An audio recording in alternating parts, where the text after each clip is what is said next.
Okay, we'll get started. Rise for the Pledge of Allegiance. I pledge allegiance to the flag of the United States of America and to the republic for which it stands, one nation, under God, indivisible, with liberty and justice for all.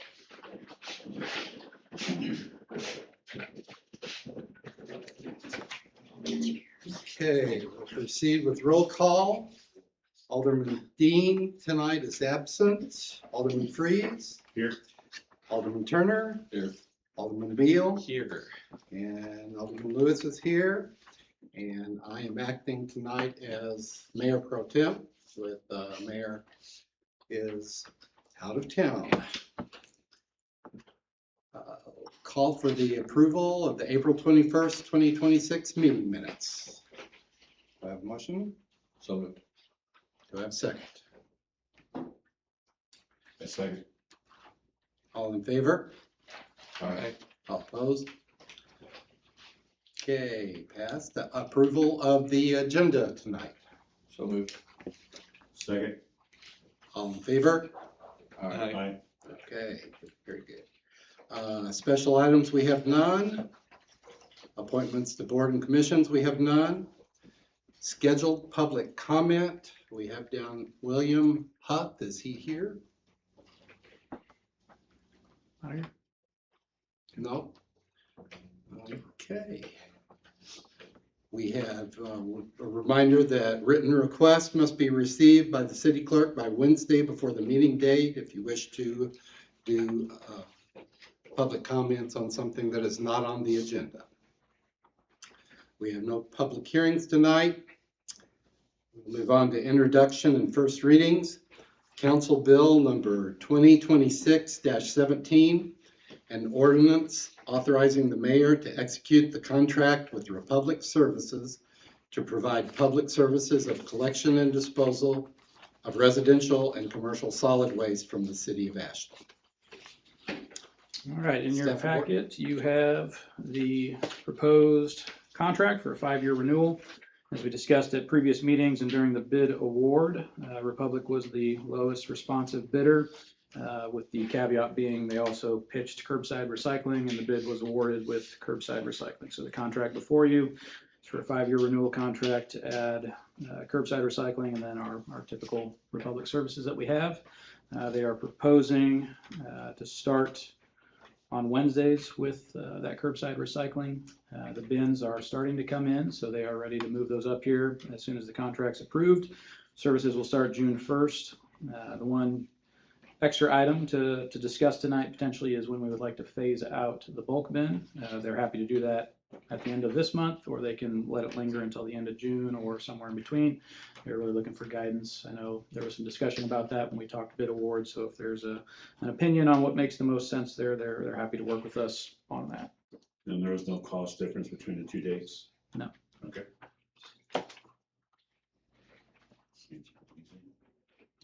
Okay, do we have any comments or questions from the board? I mean, if they aren't gonna charge us any more, if they're starting June 1st, wouldn't it make sense to phase it out towards the end of June for like kind of a transition? And that period? might be something where we can monitor it, and after the first couple of weeks, if it's not getting used, we can always amend that and just tell them to pick it up. But that was kind of my opinion as well, just let it linger for a little bit in case we do have some flow pickup or any issues with the rollout of curbside recycling. But those bins, like I said, are starting to come in. They would like to stage them in town so they can get them delivered promptly. They have some marketing materials to go on the bin itself, and then we'll also get some marketing materials to push out on social media to help educate folks ahead of that first collection. But as of now, like I said, it'll be bi-weekly on Wednesday, so half the town will be one Wednesday and the other half will be the other Wednesday. Okay, any other discussion? All right, do I hear a motion? So moved. Second. All right, Alderman Freeze, Aye. Alderman Turner, Aye. Alderman Beal, Aye. and Alderman Lewis votes aye. Motion passes.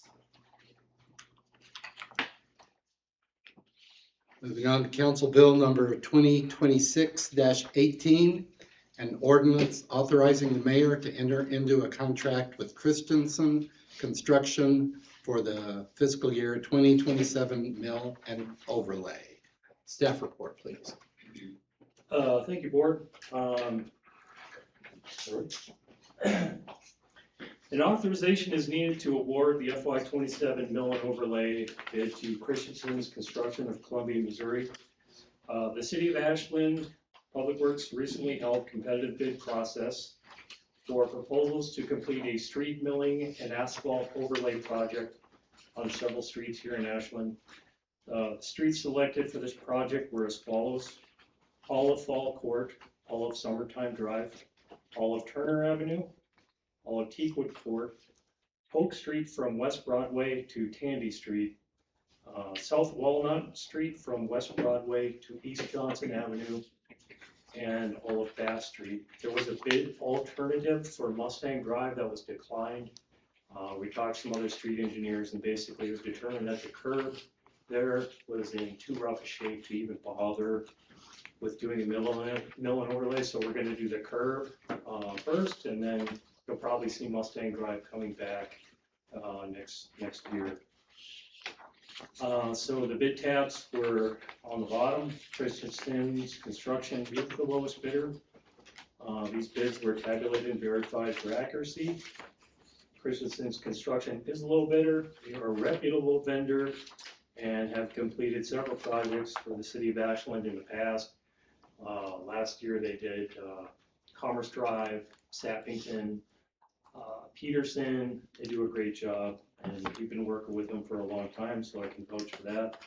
Total budget for this project was $295,800. The remaining funds will be routed into a streets preservation project, which you could potentially see here at the board next month, depending on how the agenda looks. And that is a different system. That is coatings, a cape seal, chip seal, things like that, to try and preserve the asphalt bituminous surfaces we have before they get to the point where we have to do a mill and overlay. So different approach, and I think one that we need to do. At any rate, short-term impact again is $201,165. There's no long-term impact, and I recommend the approval of awarding this bid to Christensen Construction Company. Just for point of clarification, the bid's already been awarded. This is for approval of contract tonight. Correct, sir. Oh, we already voted on that. Yeah, it's just the same cover letter from when we voted on the bid. Any additional questions from the board? If not, do I hear a motion to approve Council Bill number 2026-18, an ordinance authorizing the mayor to enter into a contract with Christensen Construction for the fiscal year 2027 mill and overlay? So moved. Do I have a second? Second. Right, Alderman Freeze? Question. Well, my employer, Christensen Construction, operates out of one of our locations. They are a big customer of my employer. I'm not in the sales process. Compensation is built by a big, huge area with multiple locations. So I don't know if this contract necessarily means I will financially benefit, but I do, but they are a customer of ours. And we also pay them royalties as well too. They're out of the Millersburg quarry, which we operate, and they work for us and buy from us. So Can I ask you, you're not directly benefiting from this contract, correct? no, so there's nothing directly, but. Okay, go ahead. Our legal Okay, opinion? Yes. Okay, You can vote. all right, aye. Oh, very good. Alderman Turner? Aye. Alderman Beal? Aye. And I vote aye. Motion passes. Council Bill number 2026-19, an ordinance amending Chapter 38, Streets, Sidewalks, and Other Public Places. Staff report. What you have before you this evening is a proposal from the Park Board to amend Chapter 38 to add in some fees for special events occurring at the park. Some of you will recall over the last 2 years, we've added some regulations just to account for special events, but there was never a fee a fee structure associated with that. So last summer, our summer intern worked with the park board to establish this fee structure. We've kind of had it sitting on the back burner, waiting for approval. So we're bringing it forward for tonight for approval. It will go into effect upon passage, but we do have some special events that would not be beholden to the fee structure until next year. We'll have a grace period associated with that. We did have some conversations today about some minor language tweaks that we may propose before the second read, just to better clarify some of the items in here. But wanted to get this to the board as the park board's kind of been sitting on it for a little bit, and we wanted to make sure we can continue to move forward with some of the items that they have been working on. There will be an ordinance after this one that deals with business license as they relate to special events as well. They kind of go hand in hand, but for this ordinance, it's chapter 38 and the associated fee structure for special events occurring at City Park. Question, does this coincide with the upcoming resolution about fee schedules? That doesn't. Different? Yeah, different. Okay. All right, comments or questions from the board? So that, I understand this. If a perk is like you have a group of 50 to 99 people, you're gonna pay a $25 application fee, a $50 participant fee, and if you sell tickets to this event, you gotta pay $1 per ticket. That is what park board worked on, correct?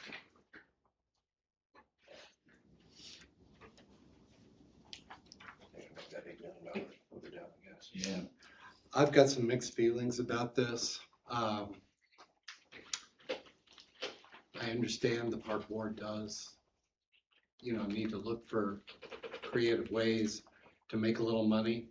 If I remember right, the way this is worded, we're only talking about did it say $1,000 or so in the year? My concern is that the city really shouldn't be in a money-making period. I think our duty is to try and bring in events which would help our local businesses, not discourage them. As I read through this, it's a little bit complicated. We've had some complaints in the past about bringing businesses into town and that we make it so complicated that they give up. I think we've tried to streamline part of that. I think that's getting better. I hesitate to create new ordinances that make it more difficult. What I would be in favor of is possibly increasing the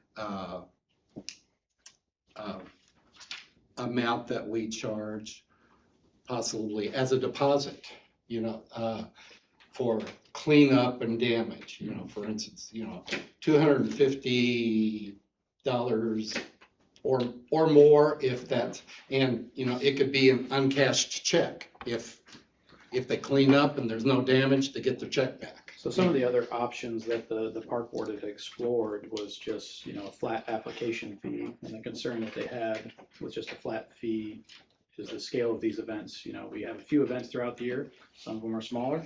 Some of them just want to rent all the shelters out and just have all the shelters for a big corporate event.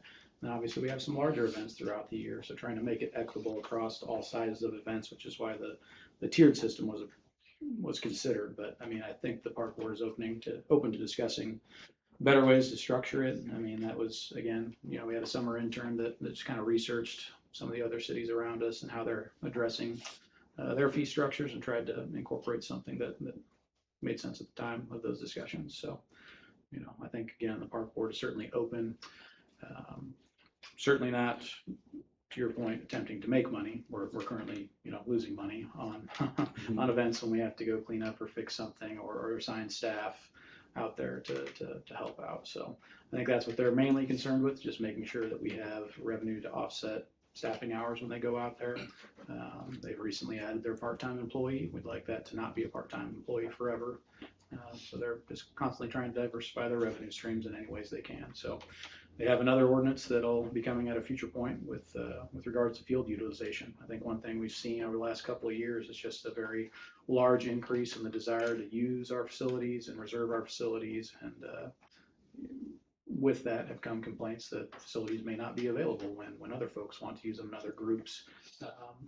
So they're looking at a nominal fee to help encourage folks to not just make blanket reservations and keep some of these facilities clogged up or use them and not have them available for others to use when they should be able to use them as well. So that's something they're considering as well. But again, I think they're open to comment and feedback from the board. And if we want to send something back to them, they're happy to rework something.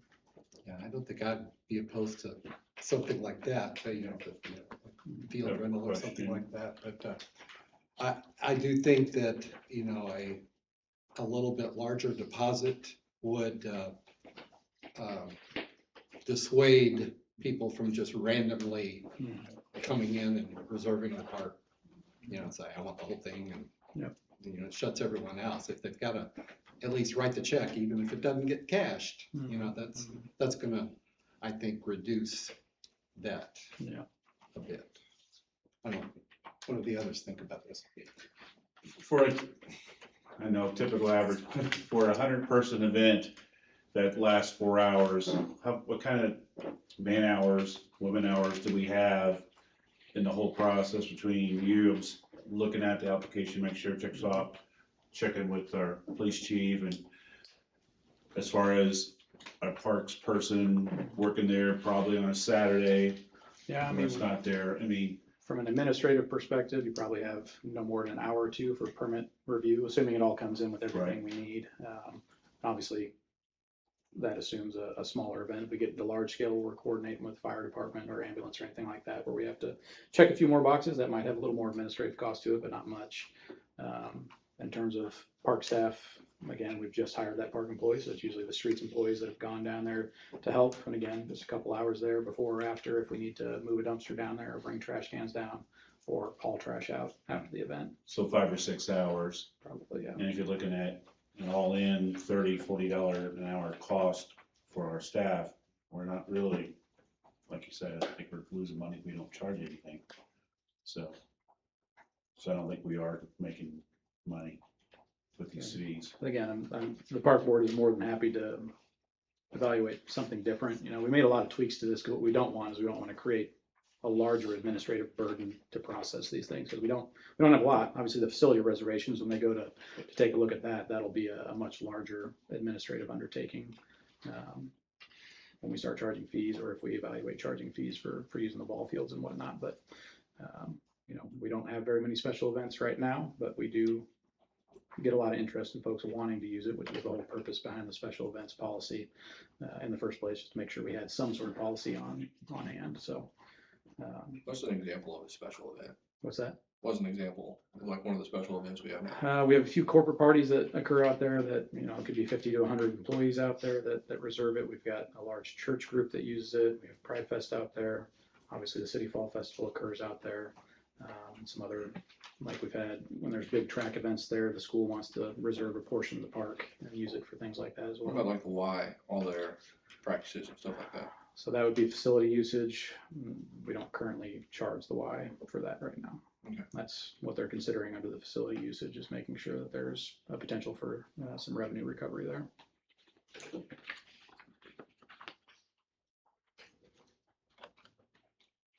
Anyone else thoughts? Bryce, you got anything?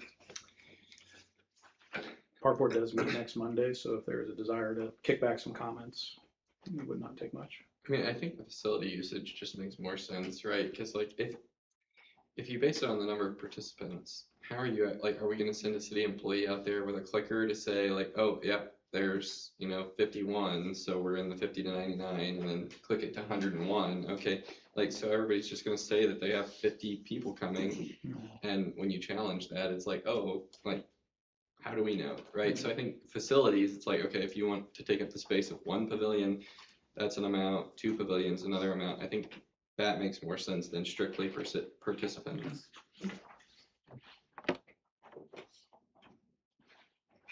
Yeah, you can do more, I mean, you could structure the base fee more like a single fee, Yeah. regardless of how many people you got.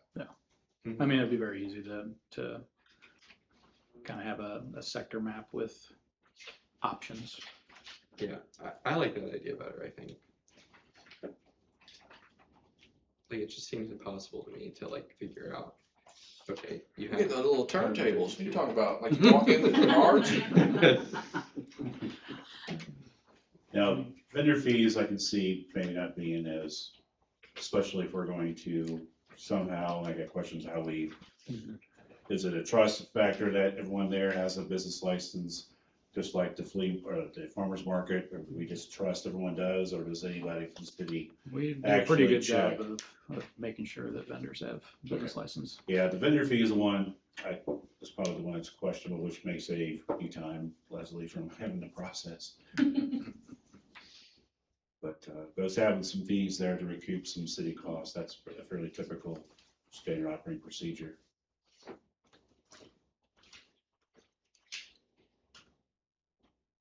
Okay, anyone else? Do we have any comments from the public?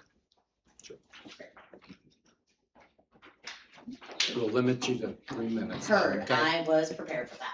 Hi all, I'm Caitlin, owner of the Dandelion Cafe, main organizer for Pride Fest that Kyle mentioned. It's one of those events that utilizes the park. You guys have actually touched on a lot of the things that kind of made me go, as an organizer for a large event in the park. I agree, the vendor fee pay structure is kind of something that really was difficult for me to kind of swallow, just simply because they only accounted for up to 7 vendors, whereas we will end up having what you could potentially, depending on how a vendor was defined in the wording, we could have up to like 40, 41. This year we have 42 different participants, but that includes people like Art Smith, who comes and does free mom and dad hugs, churches, YMCA is there. So there are a lot of people there who aren't selling things, but are offering things for the community. Do they count as vendors, or are they just community partners? So that was something that I was going to encourage the board to consider as they looked at the language of it.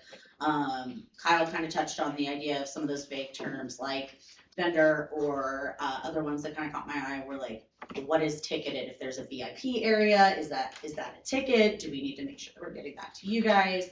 And then also the concept of high foot traffic.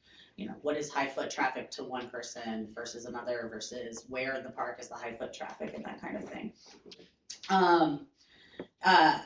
I know that the park has been somewhat free, obviously an application fee until now.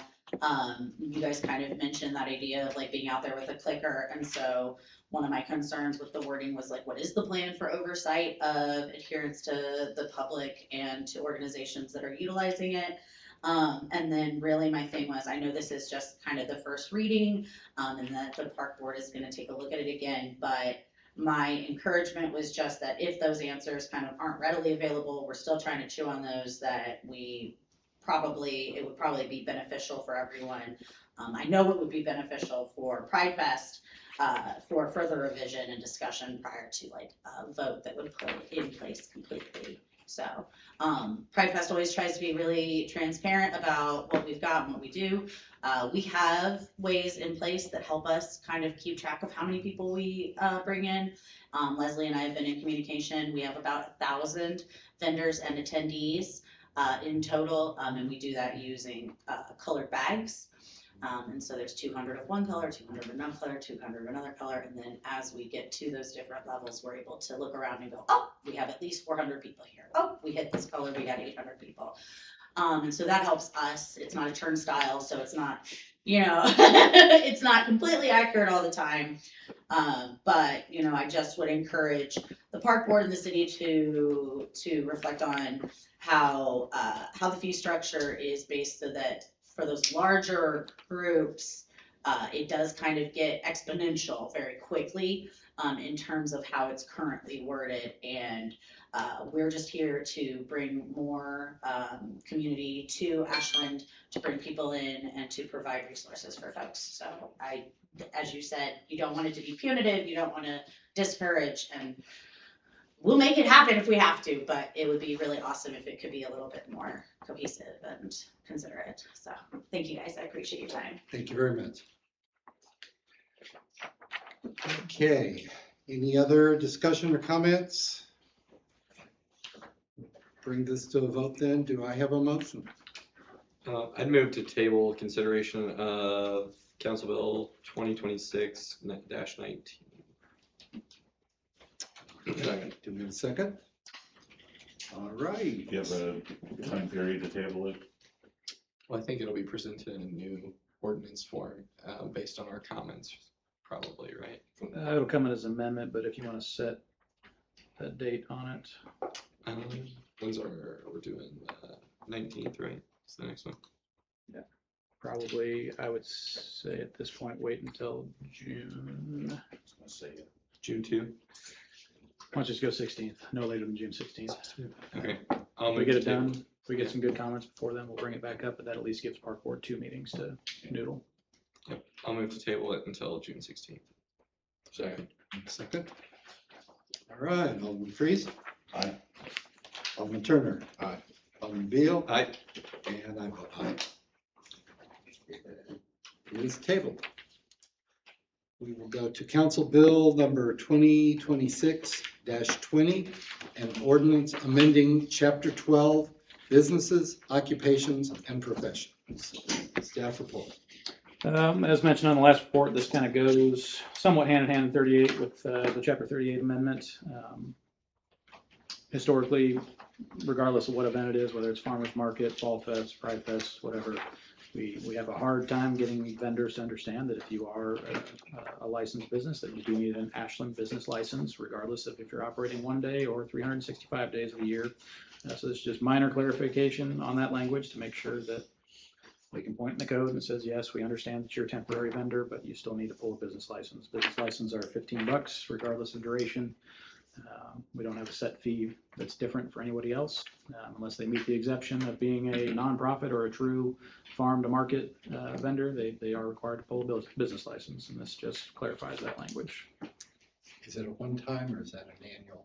I mean, if they come back, it's an annual renewal, yeah. So when we added our business licensing software a few years ago, you'll get a renewal notification. So if you are intending to come back, like our food trucks that come back every year for certain events, they do get the reminder there to renew.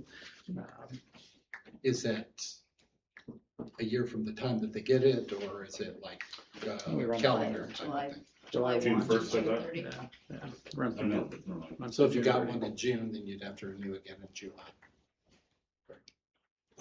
So We give them maybe- some grace. Yeah. We give them some Okay. grace. And the definition of a business is not farm to home and not nonprofit. So the guy who comes with the HUDs wouldn't have to get a license, but someone selling jewelry that they made would have to. Correct. Okay, all right. Obviously, with the advent of home-based business legislation a few years ago, Right. that's an additional argument because Right. your bracelet vendor likes to argue that they're a home-based business, but they're selling outside their homes, so they're no longer a home-based business. I agree with that. Okay, any further discussion? If not, do I hear a motion to approve Council Bill number 2026-20 and an ordinance amending Chapter 12, Businesses, Occupations, and Professions?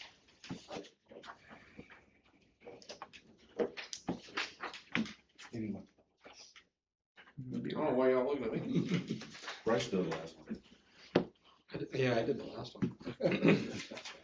I'm just reading it real quick. Yeah.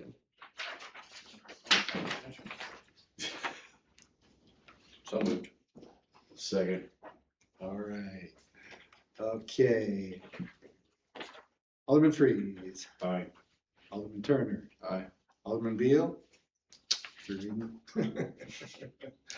Aye. And I vote aye.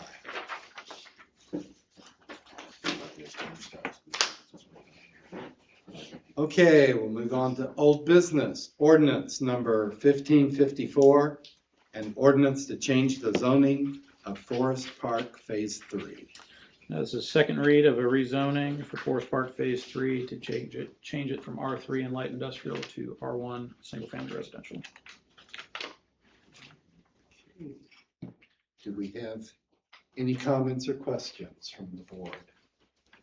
I know the engineer and developer are both in the audience. Do we have any additional questions for him? I think we've covered it in past meetings, but any other questions? If not, do I have a motion to approve ordinance number 1554, an ordinance to change the zoning of Forest Park Phase 3? So moved. Second. Okay, it's been moved and seconded. Alderman Freeze, Aye. Alderman Turner, Aye. Alderman Beal, Aye. and Alderman Lewis votes aye.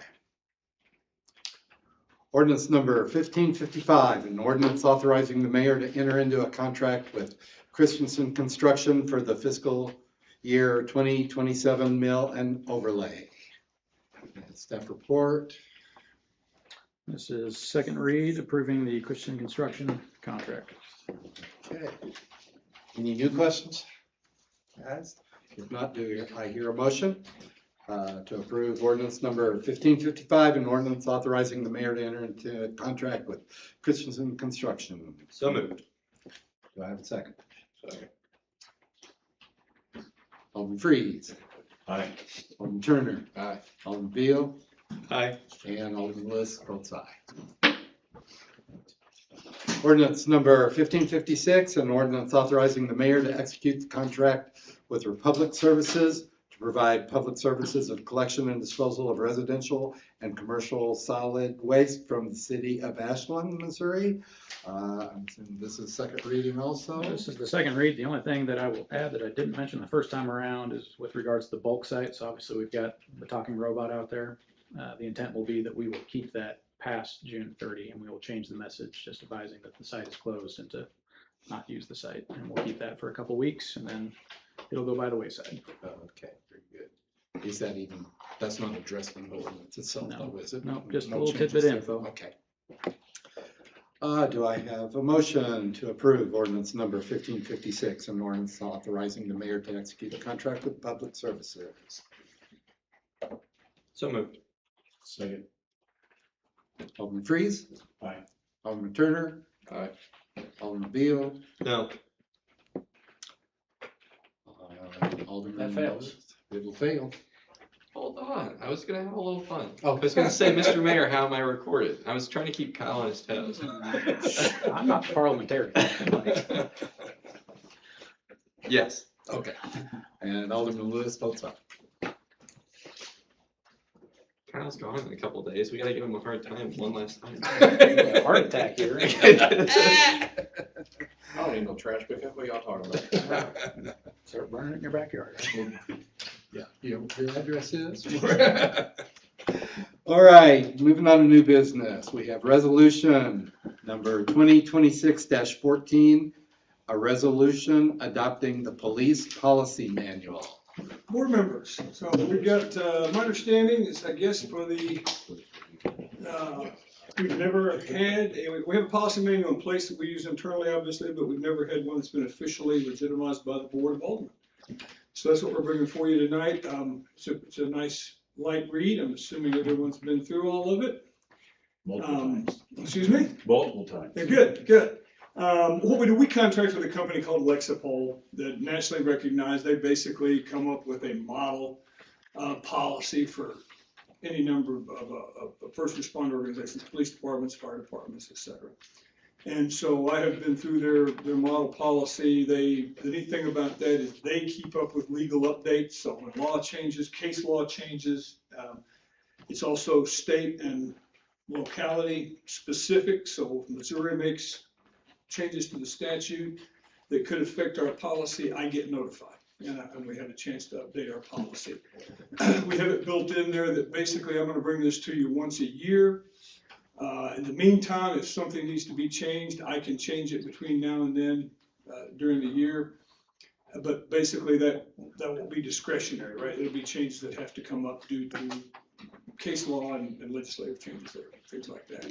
And the kind of amendments, changes I've made, I've tried to make it briefer where I could. We've obviously gotten rid of sections on air units and mounted units and marine units. Because we just, we don't have that. We don't have separate units doing evidence, investigative units, et cetera. So things like that have been trimmed out of it.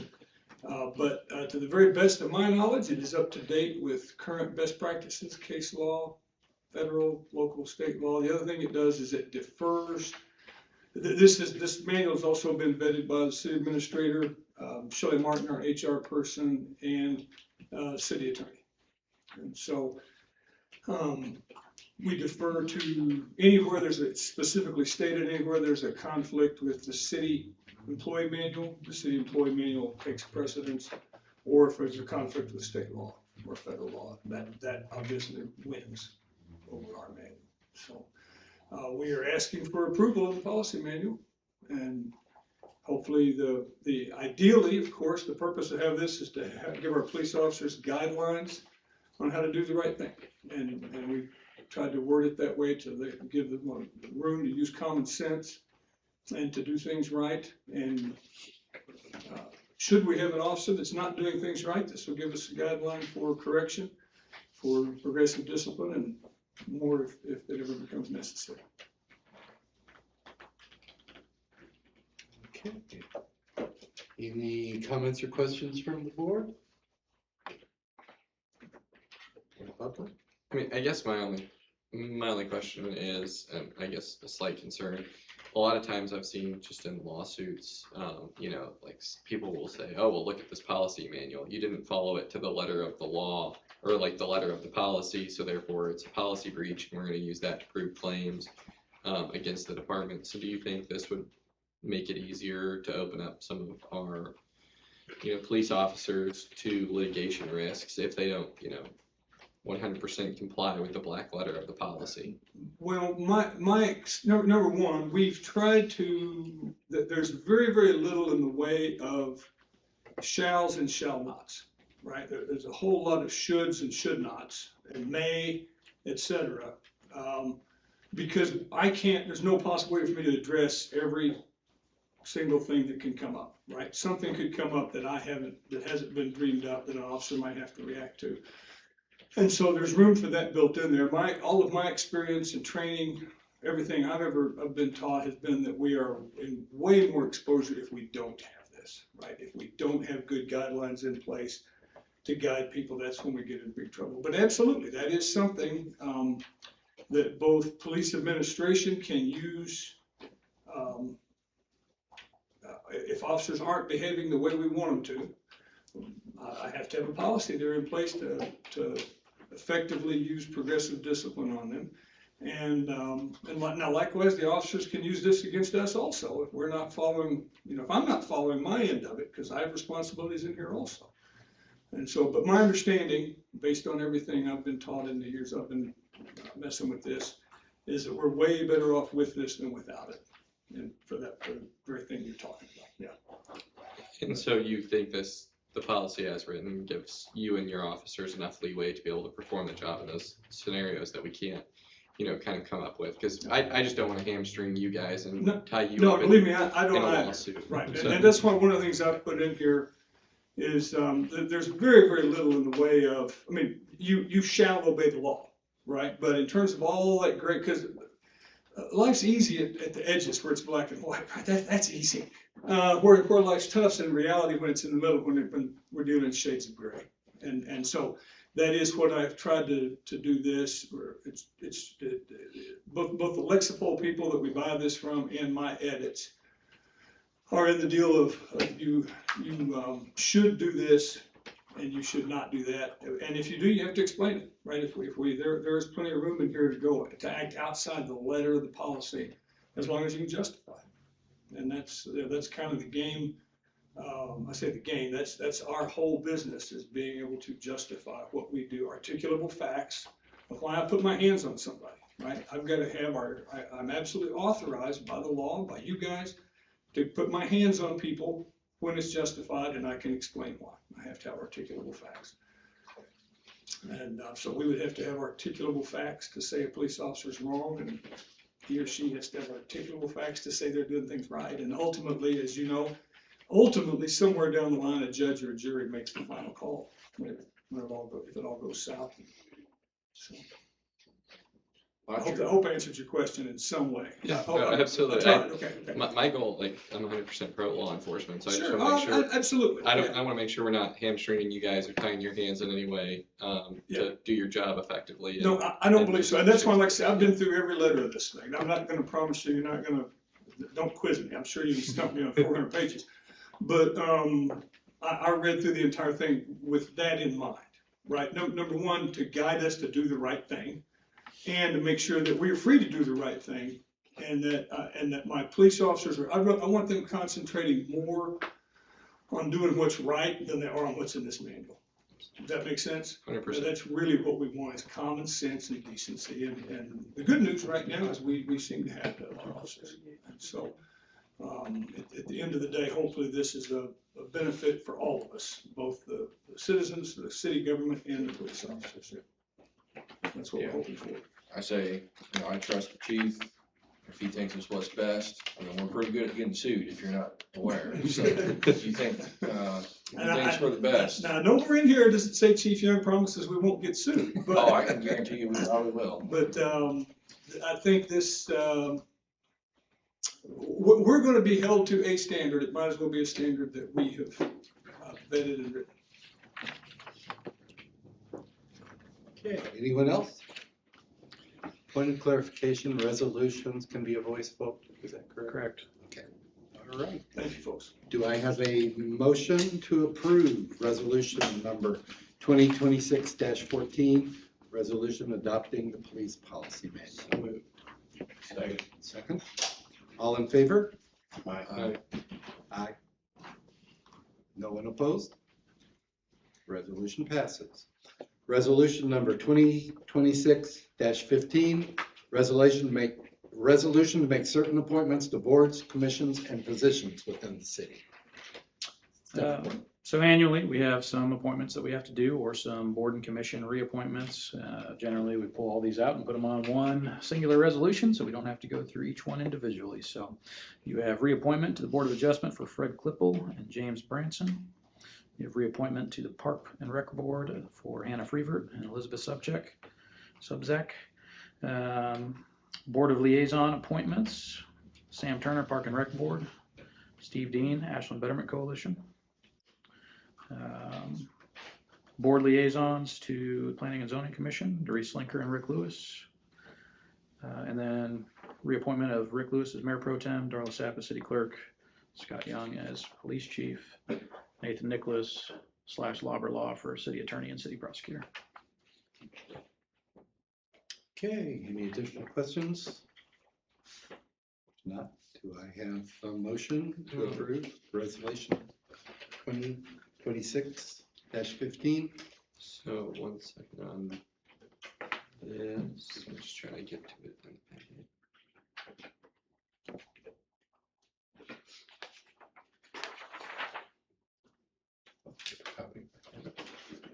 Yeah, scroll through 400 pages. I know, Just I'm going trying around. to get through them all.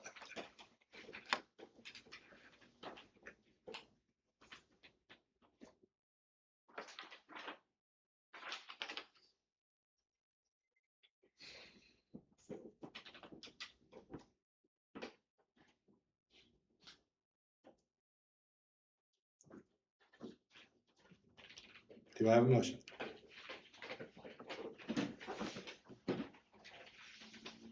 I ain't making a motion, I'll put myself in. He called you, didn't he? No, he didn't call me. No. Okay. Can I make the motion, as Alderman? Yeah. Okay, I make the motion. Do I have a second? Second. All in favor? Aye. Aye. Also opposed? I guess I'll say no. Okay. It'll pass with 3. It's a It resolution. still passes, yes. I just want to be for the record. Resolution number He wasn't 2026-16. here. You could have swapped it. A resolution adopting the amended personnel manual. So much like the police policy manual, this is kind of an annual event for us where we bring forward a lot of our administrative policy documents for amendment and renewal. We try and do it once a year, so we're not periodically messing with it throughout the year. So before you have the annual adjustment to the personnel policy manual. Basically, we learn a little bit every year. We make some amendments. We have federal law changes or state law changes that come down that may necessitate change. So we go through it and incorporate those changes. Over the last year, like one of the big things for us was rolling out not only our merit-based pay increases, but just our overall performance review system. So that was something that was added to the policy manual last year that we tested over the last year and kind of fine tweaked a little bit there to make sure it was working for us. So you have a list of some of the changes I do still need to go through before we post it on our internal sites to update the table of contents a little bit. But other than that, what you have before you is in final form. Any questions? If not, do I hear a motion to approve resolution number 2026-16, resolution adopting the amended personnel manual? So moved. Do I have a second? Second. All in favor? Aye. All opposed? Resolution passes. Resolution number 2026-17, resolution adopting the amended City of Ashland, Missouri fee schedule policy manual. So again, this is just an annual exercise that we do. When I got here, we created quite a few different manuals just to help daily life be a little easier for everybody. So this is what you have before you. It's just a fee manual that accounts for all of the fee structures in code. We will need to amend this before passage just to strike chapter 38 until we decide what we're doing with chapter 38. But other than that, this just accounts for all fees called for by code or needing to be clarified based on code. So for example, our cost for doing a fingerprint card that doesn't live in code, but we still have it in this policy manual so that everybody knows what that fee is. This lives on the website. We give it to go out in the Citizens Handbook too. No, police lives on the website. We tell people we have it, and then staff uses it as a quick reference. So mainly for staff, but also a public facing document. Okay. Any questions? Do I hear a motion? So moved. Do I I have a need second? an amendment on that to strike Oh, section 38. I move to strike section 38. To amend the resolution to strike section 38. You can do it all as one motion too, just approve. And approve the resolution as amended. Perfect. okay. And a second? Second. All in favor? Aye. Aye. Opposed? It passes. Resolution number 2026-18, resolution adopting the amended utility procedures manual in accordance with chapter 42, utilities, and chapter 36, solid waste. Okay. So like Kyle said, this is just an annual thing that we do. The major, you all see the memo of the different, totals that are on there. The major changes are gonna be the sewer and trash rates. As you can see, the water is staying the same. And then the sewer rates tier up just a little bit. So, those trash rates you all approved tonight. So those will go in effect June 1. So if you have any other questions. No other questions? Can I have a motion to approve resolution number 2026-18, adopting the amended utility procedures manual in accordance with chapter 42? So moved. And a second? Second. All in favor? Aye. Aye. Resolution number 2026-19, a resolution authorizing the city administrator to execute supplemental agreement with number 4 with TWM Incorporated relating to the TAP grant number 9901524. As mentioned at 2 meetings ago now, I guess it's been, when we discussed revisiting TAP, there is a small engineering fee that has already been incurred in terms of the labor to amend the plans for bid. That bid pack is sitting with MoDOT right now for approval. I'm hopeful to get that bid out tomorrow if it gets final approval from MoDOT. But as you see before you, have a resolution for a supplemental agreement for $4,265.92 to redo the plan set to pull out the YMCA trail, make the necessary updates, and get that bid pack ready for publication. Okay, any questions? I have a motion to approve resolution number 2026-19, authorizing the city administrator to execute supplemental agreement number 4 with TWM Incorporated relating to the TAP grant. So Second. All in favor? Aye. Aye. Opposed? Resolution passes. Resolution number 2026-20, a resolution to authorize the sale of miscellaneous scrap surplus items at Public Works. before we get to this resolution, can I make a motion that we stand in recess until 7:55? Motion on the table. I just really have to use the restroom. Second. So we'll take You have to say all those in favor. all those in favor. Aye. Aye. Quick break. Sam. Can we get smaller images for our packet at all? I don't get to see the packet. You don't? I only supply the photos. Okay, all right. What do they look like? Let me see. Yeah. Right, overtly large. Oh, yeah. Oh, on screen, yeah. Let me get there. There we go. So that's the size of the page, and all of a sudden, before the picture gets huge. It's been like that before too, but that's all right. Kind of a joke. Thank you. Yeah. I don't even know what Oh, you no, see. You God, see no. like that, the postage stamp, right? Yeah, no, Yeah. No, that's the size of the issue. like I said, that's how it goes over as the. Yeah. So you have to like, you You want us know- to see that. And I put them in high res too, so they're like, Well, you're just trying to give us the best quality as possible, it's structural. Yeah. but since it's PDF, it doesn't matter that much. Yeah. Gives us a chance to make sure we see every little piece of rust that's on those. Almost got it.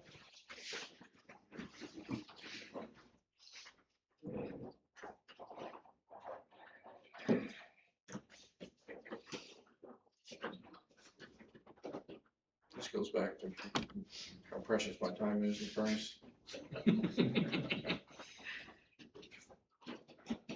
Just new, looks like a new position coming up here pretty soon.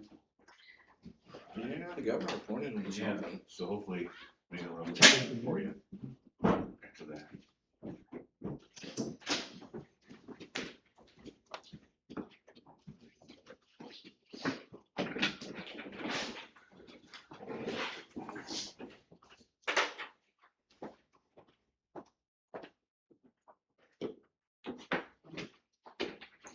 Okay, we are back in session. Continue, Devin. Yep. We're back to the resolution to authorize sale of miscellaneous scrap and surplus items. Thank you again, board. Again, seeking the authorization to sell or scrap a number of obsoleted and unused items that are on hand at Public Works. This time around, we've got 2 unused salt spreaders. So these came into our hands from the school district. I presumably, again, before my time, but presumably they were using them for snow and ice operations within their parking lots. They were taken in some 5-6 years ago, as I understand. They were never used. They didn't fit well in our trucks. We already had salt spreaders for our specific vehicles. Honestly, at the time, they should have taken them straight to the auction because they were in really good shape at the time. Probably could have got better money for them, but again, at the time, it was determined that maybe they could use them. They never did. Short story. So these two spreaders are basically in disrepair. One is hydraulically powered and the hoses are cracked. You can see in your pack, your very large pictures in the packets. The other one is engine driven with a 10.5 horse engine standalone that is seized and cannot turn over. So I mean, even if we want to use these two salt spreaders, we'd have to put a bunch of money in investment that I would never do. Again, they're kind of the island of misfit toys. We also have a used truck bed that was taken off a vehicle that we no longer have. It was just kind of an extra in case the truck gets wrecked. Well, that never happens. We have an 8 by 19 foot truck bed, flatbed. We also have a trailer and an axle with wheels. That came into our hands from a generator at the old city hall. That generator at the time was trailer mounted. It came off the generator sold with the old city hall. We still ended up with the trailer part of that equation. No use for that. We also have in the packet a Western V plow that was damaged beyond serviceability. Essentially, plows have cutting edges underneath them. Yeah, both those cutting edges came off while the operator was using it and ground down the edge of the plow to the point where we can't get cutting edges back on it. And then also we have about every 6 months, we've got a miscellaneous scrap metal pile. We always have bent signs, bent posts, stuff we pick off the road, just random metal. We have to get authorization to sell or to scrap that as well. So short-term financial impact, it's a net positive. We don't know how much. Again, we're gonna sell these items if we can on Purple Wave government auction site. If they're unable to sell after a select amount of time, we're just gonna bring that metal, including whatever, these are all metal items. We'll just bring them for scrap and get what we can for them. There's no long-term impact, and I recommend approving or selling or scrapping these items as listed. Questions? Okay, can I have a motion to approve resolution number 2026-20? Resolution to authorize the sale of miscellaneous scrap surplus items at Public Works. So moved. Second, Second. all in favor? Aye. Aye. Okay, resolution passes. Resolution number 2026-21, a resolution to authorize the purchase of a Kubota utility vehicle and accessory equipment. Thank you, Glenn. Acting Mayor and Board. So Public Works is requesting authorization to purchase a Kubota utility vehicle for use by the Parks Maintenance Tech, newly hired position, from Farm, Power, and Lawn and Leisure for $43,744.28. This is a similar vehicle you've seen running around from the school district. I don't know if they have one or two, but I see it every day. Maybe it's just one. Similar vehicle, same make. This one is going to have a lot more options because we're going to ask a lot of it. It's across different departments. It's kind of and I'll go through those briefly if I can, those options on this vehicle. So as reviewed in the budget workshop earlier this year, Ashland Public Works has added a part-time parks position. This vehicle would serve as the primary vehicle for that employee rather than buying a pickup truck or anything. This is what he's going to use as a truck. While attending to Parks and Grounds maintenance, while also being available for routine public works tasks in other departments besides just parks, such as off-road easement maintenance, and that's water and sewer and storm sewer. Maintenance, a lot of our utilities, a lot of our infrastructure is not on the road. That's way off in the woods. It's in fields. Give an example, last night we buried a truck up to its axles. We've had like 6 inches of rain in the last month, and those fields are soft. And here we go, trying to get a standard vehicle. You can do the math, it's not good. So back to off-road maintenance of easements. Special events, I know Scott has already hit me up on this vehicle, he'd like to use it for parades and traffic control. So again, it's kind of it's not just the parks, it's kind of an all city, not just public works, intended vehicle. Attached is a Sourcewell dealer quote. Sourcewell, again, just meaning that that's the cheapest government price we can get for this vehicle. That's why we don't have more than one quote, because it doesn't get cheaper than Sourcewell. That's why there is only one quote. So attached is a Sourcewell dealer quote for a 2-seat ATV with a cab enclosure, dump bed, air conditioning, heat, a trailer hitch, it can tow, about 1,300 pounds. A V plow or snow plow. Now this plow differs from a regular pickup truck plow because it's scaled down 6 foot width. We can actually bend it back to about 4.5, so we can do sidewalks. The intent for that is snow removal on the safe walk to school, along the YMCA, sidewalk there, and other areas that we can't get a truck plow on those. The cab, obviously for winter, and rain. Again, this is intended as a full-time vehicle. Lost my place here. Snow removal also included is a 12-volt bed-mounted sprayer for defoliation. This goes to the sewer department. They requested a defoliation sprayer for maintenance at the on their lift stations, basically spraying glyphosate, Roundup. Also along their lagoon on site at the wastewater treatment plant.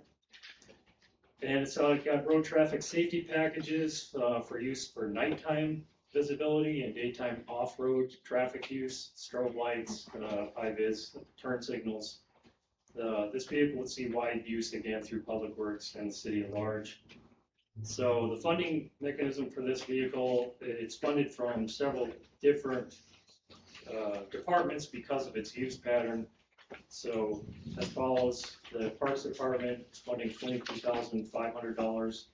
The Streets Department, $7,500. The Water Department, $7,500. And Sewer Department, $7,500.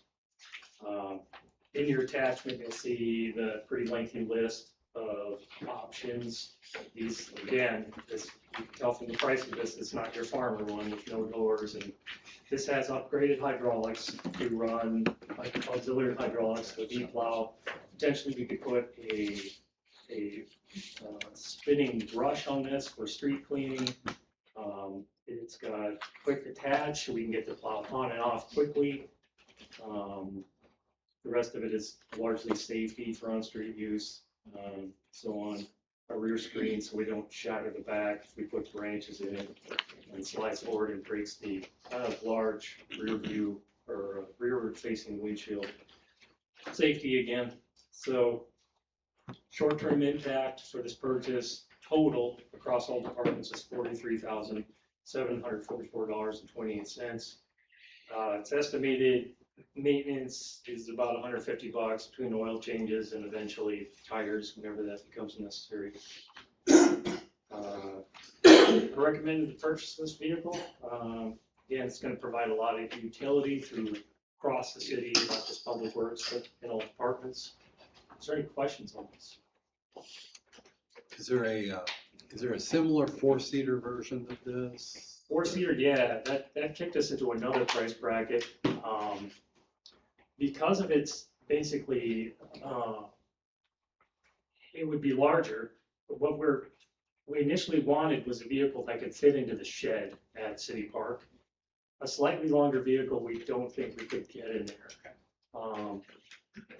We want to be able to keep it there. We may not necessarily keep it there full time, but being that it is primarily a parks vehicle, we want that ability for it to fit in that small garage.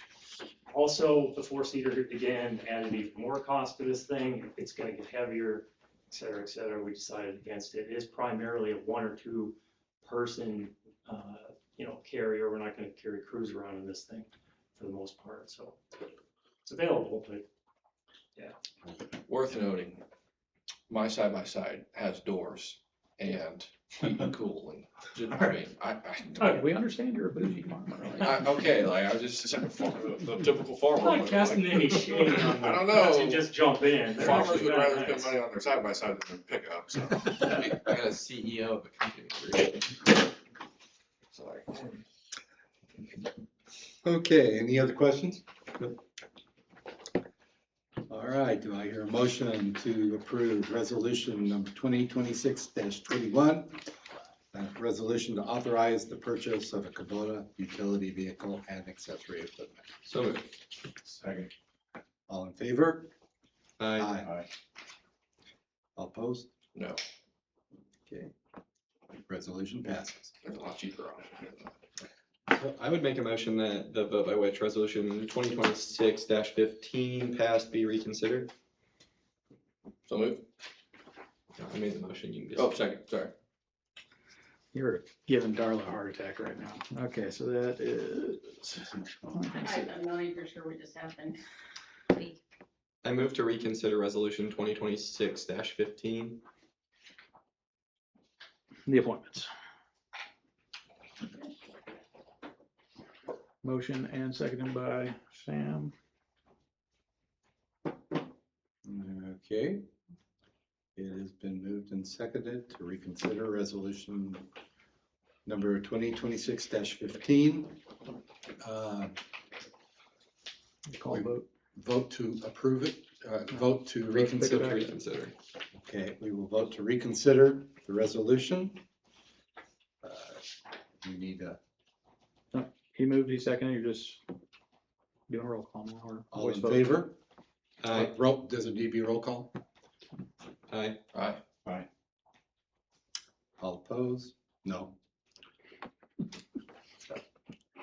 The vote to reconsider. Yes, so we're reconsidering.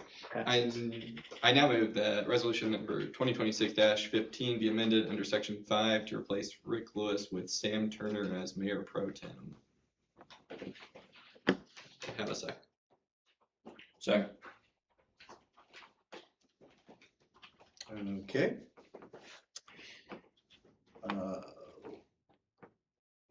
Can you restate that motion?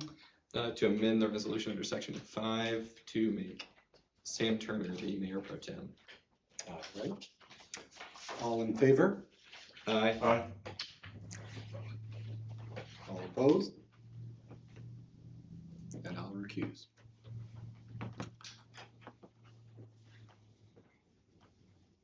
So you have 2 for it?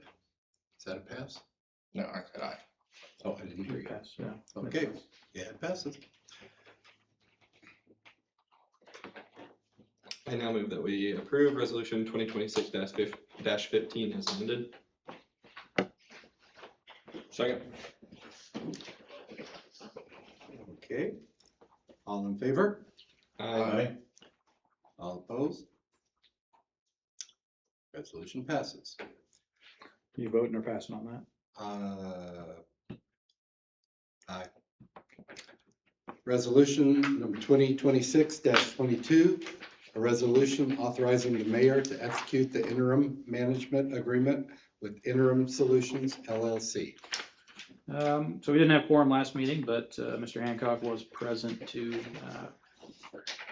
meet with the board that was here and have some discussion around his business model, talk a little bit about his employment history and the history of some of his gentlemen that work for him as potential interim options.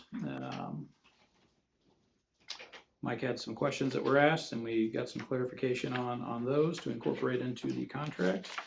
Just mainly clarification on the fee structure to ensure that we are looking at $12,000, no more, no less per month. And that'll be the only fee outside of advertising, which the city would just most likely pay that on our own and would not run that through Interim Solutions when it comes time to post an ad. So before you have a contract, I did speak with Mr. Hancock Tuesday.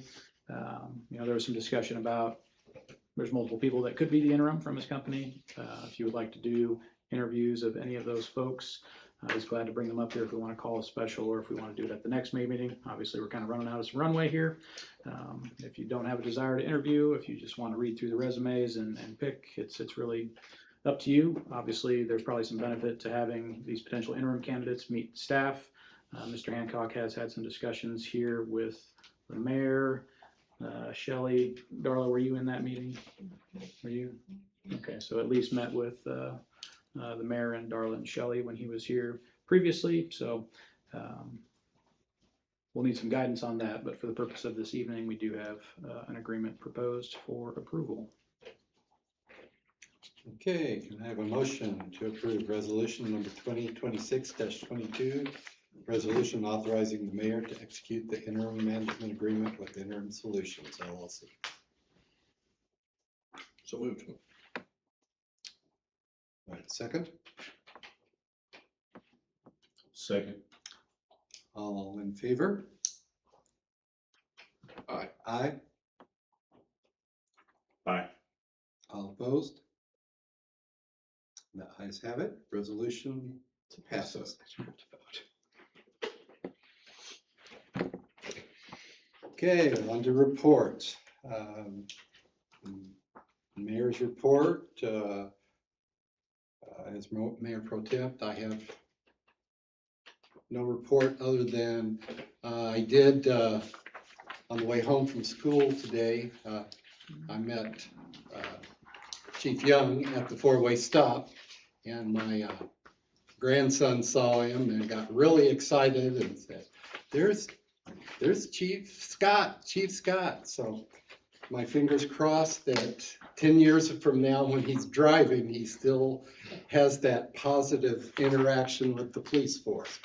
I bring this up that, that positive interaction came from, I believe, his interaction with the police department at the YMCA a few weeks ago. And I commend the police force for having that positive approach to our public, and keep it up. Thank you. That's all I got. City Administrator.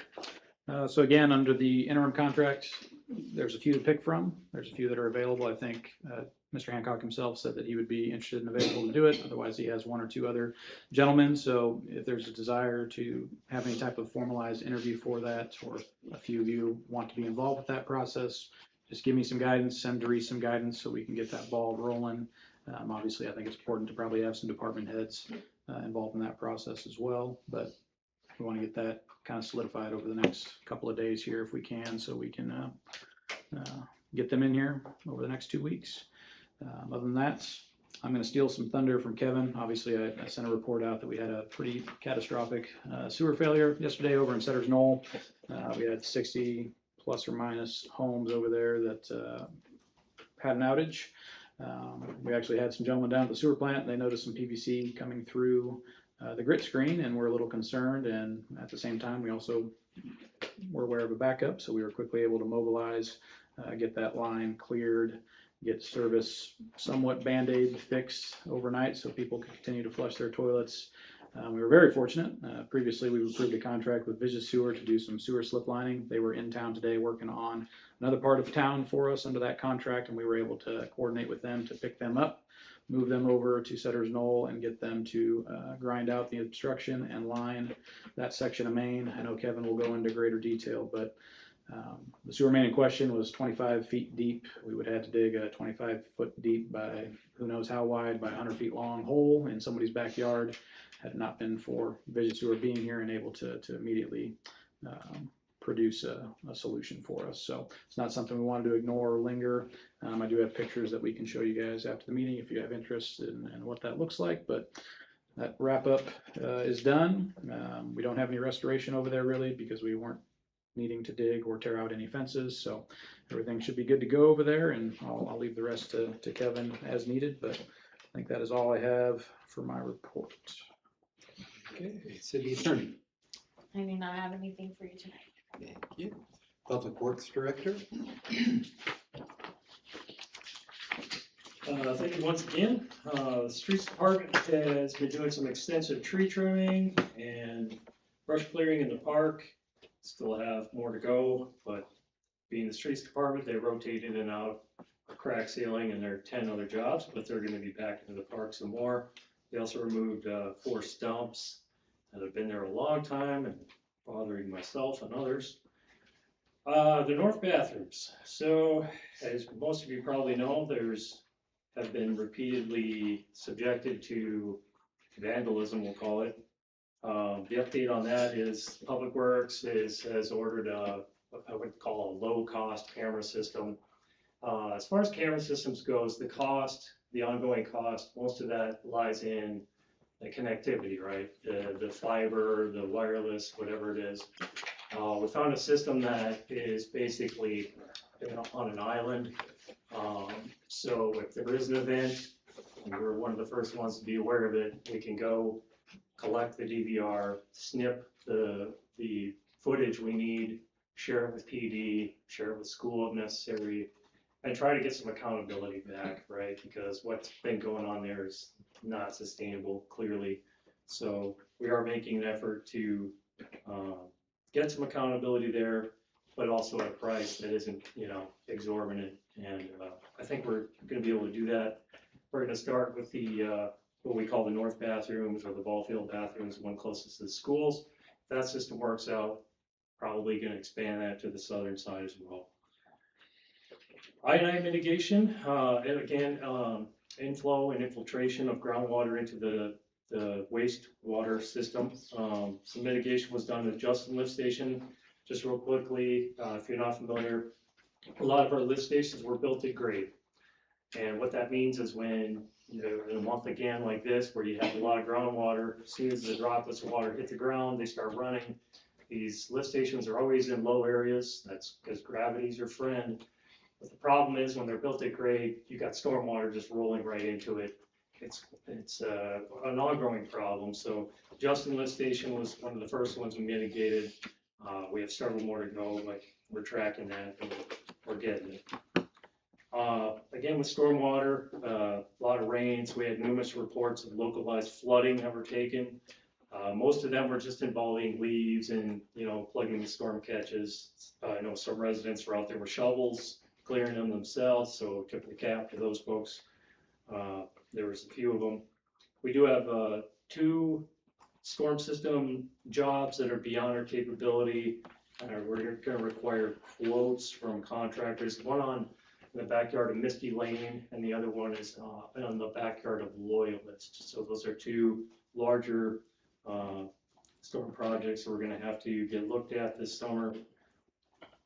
We met with our consultant engineer on site at the end of College Street at the park to determine what can be done to mitigate the stormwater that passes through the city park.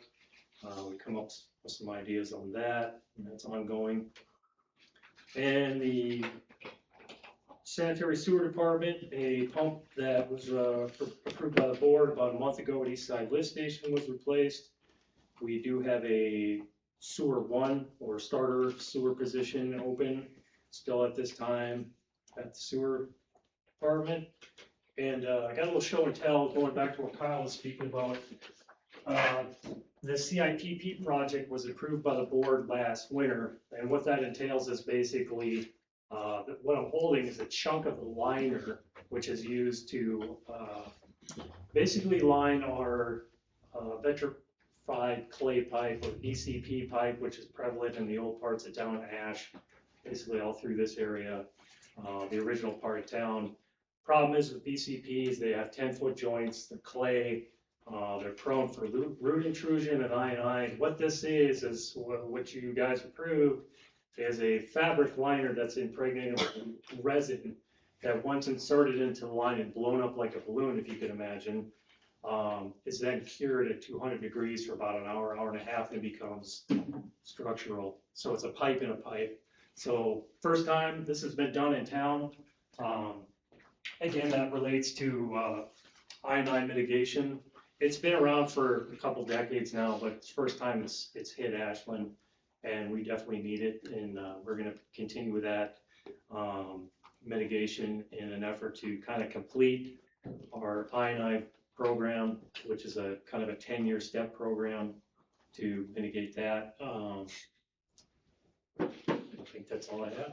Any questions? Loyalist, how old is that house? It's not really the house, it's the storm system. Okay. I'd have to look, but I'm guessing about 5 or Okay, 6 so years. it's so storm system. Correct, it's part of our infrastructure. There's a stormwater detention pond and a large, I wanna say a 40-inch pipe that's running through there.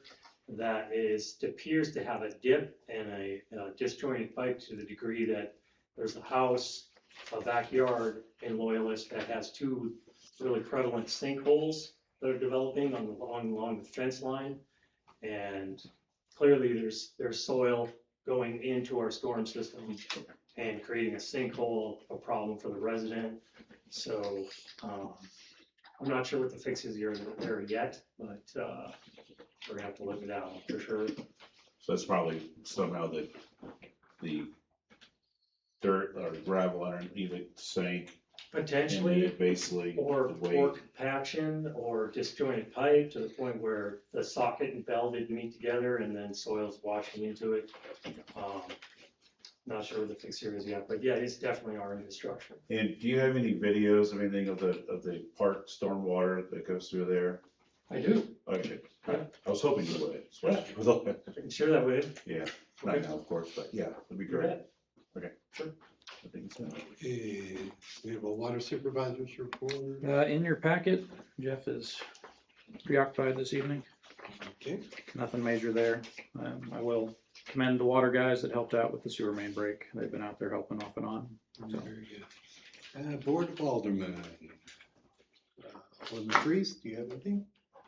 Just one thing, since the Board of Adjustment doesn't meet very often, and sometimes there's not known what the resolution was from the previous. Mhm. I know, can we post minutes, but say in the background, not approved? yeah, we'll just stamp them draft and post Okay. them. Yeah. That'd be great, 'cause I know that one took a while, the last one with the driveway going on the back, took a while for it to be. And sometimes the park board goes a couple months without meeting as well too, so. I know P and Z seems to be pretty regular meeting and so forth, so, yeah, that's it. Okay, Alderman Turner. We've kind of discussed this before the meeting, but there on Kingfisher, you were looking into our different options there. Care to elaborate kind of what you're? Complaints were generated, to PD and Public Works about, either actual or perceived speeding on Kingfisher. I believe, I don't want to speak for Scott, but I think some research was done and there were no record of any, offenses, but that doesn't mean it's not happening, obviously. I don't do my speeding when there's a cop on the street. I do all my speeding when they're not around, so I get that. So we looked at doing a traffic study, for a stop sign originally, and let me condense this because there's a long discussion here. The traffic, so I sent it out to 2 local traffic engineers. They both told me, one just was honest enough to tell me carte blanche, like, there's no way I'm gonna approve a stop sign here. The metrics aren't there. I'm like, okay, I appreciate that. So we have options in-house that we can do. One of them is, it's called traffic calming. There's a couple different methods of traffic calming. One is basically, at the intersection, we put in delineators, and what that does is, the theory goes is that if you narrow down the road width, you slow people down. Doesn't necessarily happen half that way, but it's almost a psychological effect, like when you're on I-70 and the road narrows, right, you just kind of want to slow down. That would be done with delineators. Delineators are the tubular post, they're not cones, but they're delineators. They'd be white because they'd be in the center lane. Collection of those on each side of the intersection, that would be a method of traffic calming. Another method of traffic calming is a speed bump. Speed bumps you gotta be careful with, and there's an entire methodology to that too, and a standard for speed bumps. You also have to put a sign to tell you that there's a speed bump. Typically, a speed bump is approached at 15 miles an hour. Residential streets are 25 miles an hour. I have to do a little bit more research on that because I have to set, if the board so chooses for me to proceed with a speed bump, that speed bump can't be right in front of a driveway and it can't be at an intersection. So imagine your motorcycle taking a turn and you're making a deflective turn and now you're going over a speed bump. So that's a possibility. The other mitigation methods would be a radar sign. There's pros and cons to all these things, right? A radar sign, $5,000 to $6,000. If they're solar powered, they're hardwired, depending on the different options. I've even heard of people speeding up so they can get the high score. So there's positives, there's negatives. Just a radar, again, speed sign, have to be solar. Depending on the options, the other options are, they come up and down, the looms go up during the day, they go down at night. Some of them record data. I don't think we need that, but it's an option. So I based on the recommendations of the board, or I keep offer my recommendations, there's a number of options. A stop sign is clearly not going to be one of those. The traffic warrant for that is a non-starter based on the road conditions, traffic counts or whatnot on that road. But again, not warranted, so stop sign is not an option. So there's a number of different methods. If the board so chooses, you could give me direction and I could offer alternatives. I kind of ran through them very quickly, but we have methods. I didn't go over the downside of the delineators. They're going to get hit. They're just going to get hit. For reference, case in point, on Route Y at break time, MoDOT came to me and said, can we take these out because we can't keep up with them being knocked over. And I know that's a fact because I went over on Monday, usually every Monday, I circle through there and I pick the ones up that have been knocked off. So the cost of putting in the traffic calming delineators, only about $300, but that's never ending. I'll have to go out there and the same thing. One other caveat about that area, there's construction that's going to happen to the south. That's going to bring in Ameren trailers, construction trailers.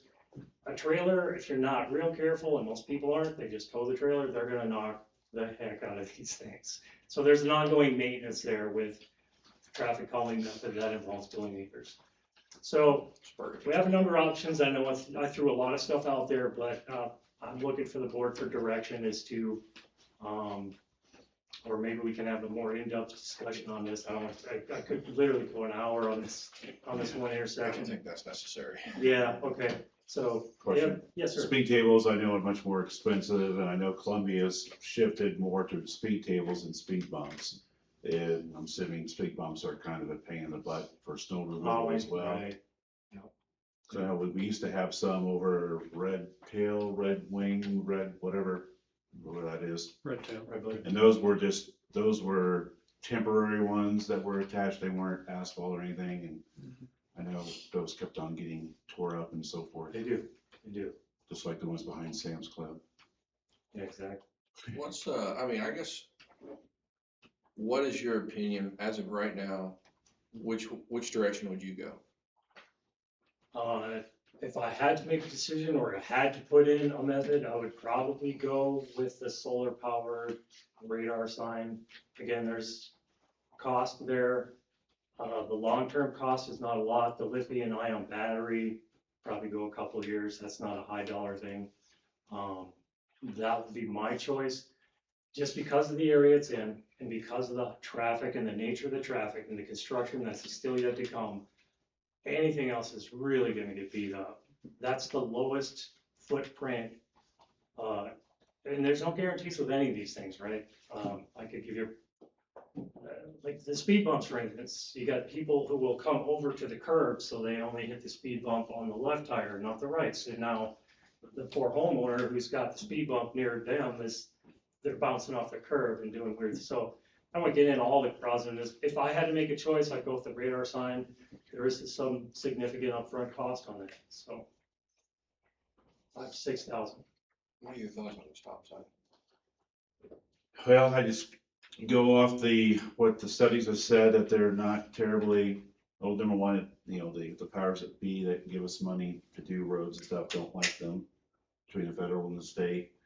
And also this studies show, I think I shared one on that post, that people will slow down and then they'll speed up really quickly as they leave and then won't even come to a complete stop in the situation. I bet if you watch the people on Liberty, you got, I forget the name of the one that's been there for a while, was that like Joshua, or what's the first one? You got the one in Middleton, and what's the next stop sign up? The three-way John, to John, yeah. I mean, those, you know, does it really slow people down too much? The one off Liberty South, that was actually kind of for that one, because of that hill that you can't really see.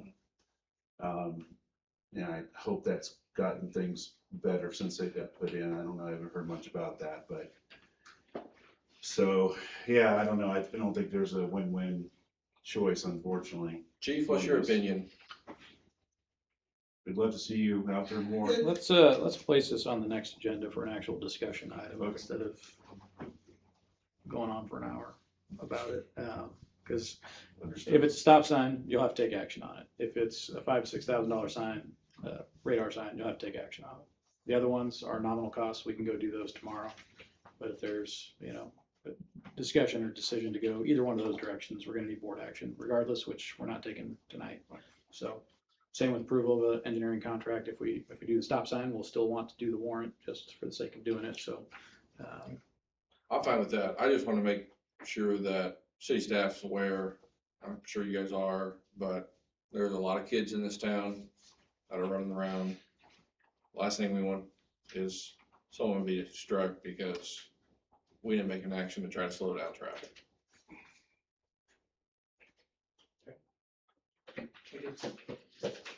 Okay, Alderman Beal.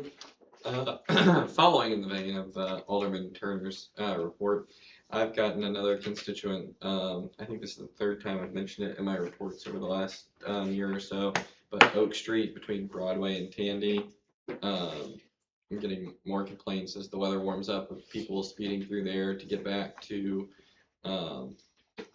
like Woody's and Mary Jane's place and kind of that area. So they're kind of running through there pretty quick. I guess probably running that stop sign at the bottom of the hill if I had to guess. And Yeah, I almost got hit by somebody just the other day coming, flying, going north. Yeah. You would think the narrowing down, like you talked about, it gets narrow, it should in theory slow people down, but it seems like they come fast from the south. Yeah. Instead of the other way. I think they come out of the gas station and then just kind of tap the brakes at the bottom of the hill and then Right. shoot it back up. Yeah. Like they don't really stop at that stop sign. And one of my constituents lives right there and he's calls me regularly. So if we can take a look at ways to improve that for him. And the other citizens, you know, I think if I'm getting complaints this regularly from him, it's probably a issue for other folks too. And I know there are some of his neighbors that have kids that ride their bike around in there because I've walked through the neighborhood before and seen kids out there playing and riding their bikes. So that's all I have. Okay. General comments by the public. I believe we have at least one here. Come to the podium, state your name and address.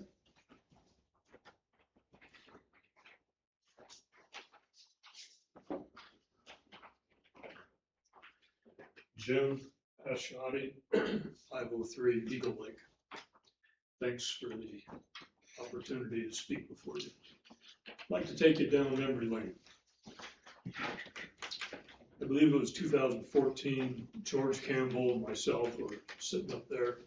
Mayor X was, well, he was the mayor. And just a few months prior to us getting in our position, Mayor X conducted what I call the purge. There was infighting among you aldermen.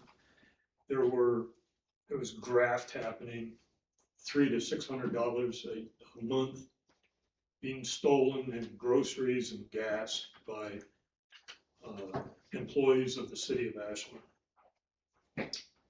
And Mayor X investigated and gathered facts, and in a short time, maybe 2 months or so, convinced a lot of bad actors to resign or quit. Two board members, city manager, city attorney, chief of police, gone. You guys, anybody remember that? Yeah. Mayor X's investigation found one council member had a serious criminal past and had or was working under an alias. And he had a history of joining small town city administrations so he can get his name, in hopes he could get his name on signature authority for the city's finances. Mayor X helped this city duck a huge bullet, that guy. And Mayor X laid out his investigation results before this guy, and he said, "You are to resign immediately, and if I ever see you near Ashland politics again, this all goes public." That man is still a resident of this town, but he's not in politics. You can thank Mayor X for that. On to happier things. Under Mayor X's leadership, here are some of the things we accomplished in 4 years. Extending the city limits up to the airport and all the houses that we needed to do that, the properties, and then that big industrial area where Amazon is, hey, that's all ours. George Campbell lived on Angel Lane, and he knew these people. He was part of them, and he convinced them, and we got it done. Columbia could have had that. And Mayor X, he wined and dined, and he went after Larry Potterfield. And Larry Potterfield constructed Cartwright Industrial Center. Because one of the reasons he considered that was Columbia had screwed him over on some sewer issues up in the Midway area where his businesses are. And we said, yeah, we're not gonna do that. And he liked what he heard, he liked who he met, and he invested greatly. That was solidly in Mayor X's pocket. He did that. Okay.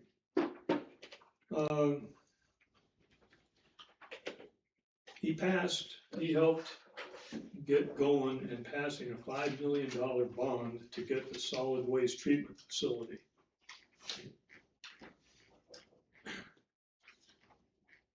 Sorry about this.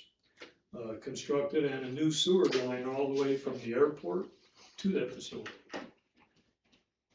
We heard that the airport was maxed out on what they could pump into their lagoon. Columbia had no way in hell of getting sewage to their treatment facility. So we jumped on that, and when they expand, which they have greatly since then, they're paying us. I believe that we've got their business for waste treatment. Long-term thinking. He worked with the Baptist home and investigated their history, and come to find out the package that the Baptist home proposed to this city is not good for this city, would not have been good for some businesses. And Mayor X sniffed that out, and he got that out of the contract, and he got them to pay for their sewer connection. You know where they're at. Well, our line's on the east side of 63. They paid to go under 63 and make that connection.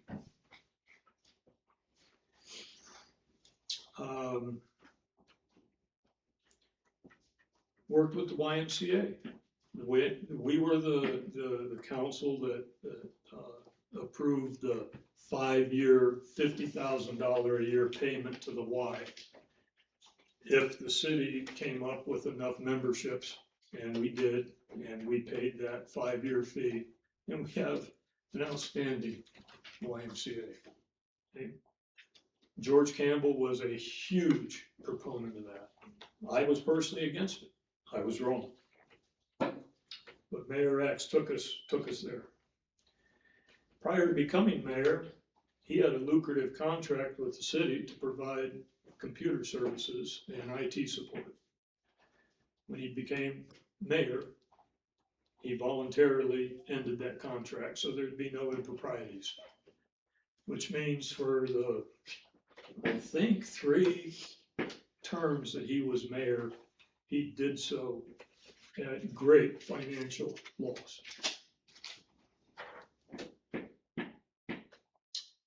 I know Mayor X is not a perfect human being, but I have serious respect for what he did for this community. And I'm confident, and I was back then, that the vast majority of Ashland residents have no idea what he did for this community, because he didn't get out in the media and brag about his doings. If you haven't figured out who I'm talking to, it's Mayor Gene Rohr. Okay? That guy that has the terrible haircut. You know, we always said, dude.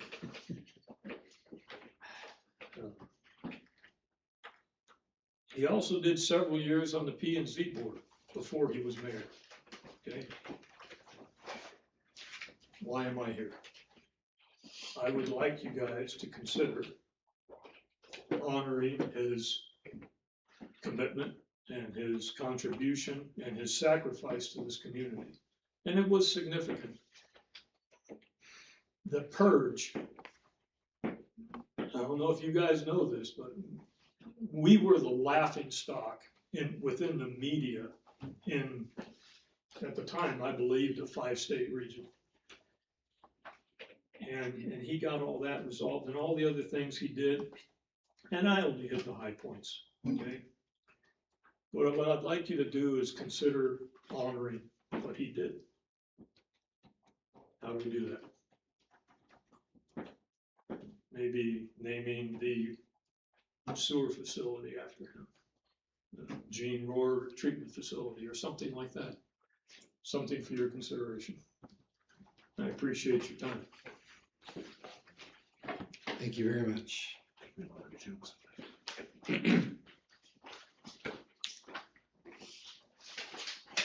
Okay, if no one else, we will vote to go into closed session.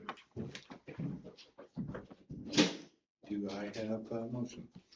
I move that we go into closed session pursuant to chapter 610.021, section 1, legal actions, causes of action, or litigation involving governmental bodies, and any confidential or privileged communications between the public governmental body or its representatives and its attorneys, and section 610.21, subsection 3, hiring and firing, disciplining, promoting of particular employees. Second.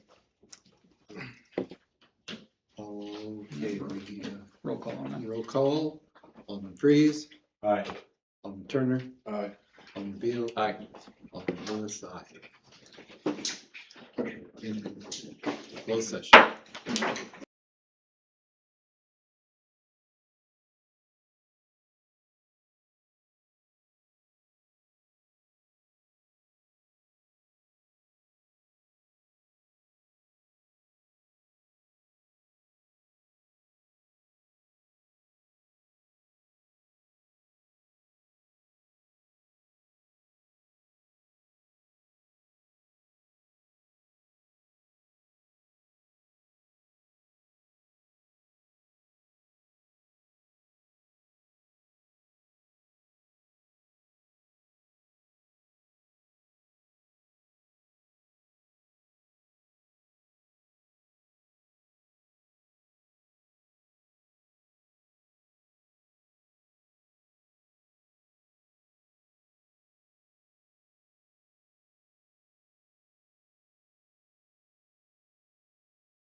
city attorney. More now.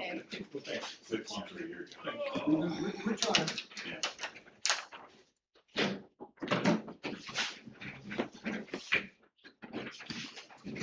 Okay, we're back She in told me session. hours. We have no reportable action at this time. I move that we adjourn. Second. All in favor? Aye.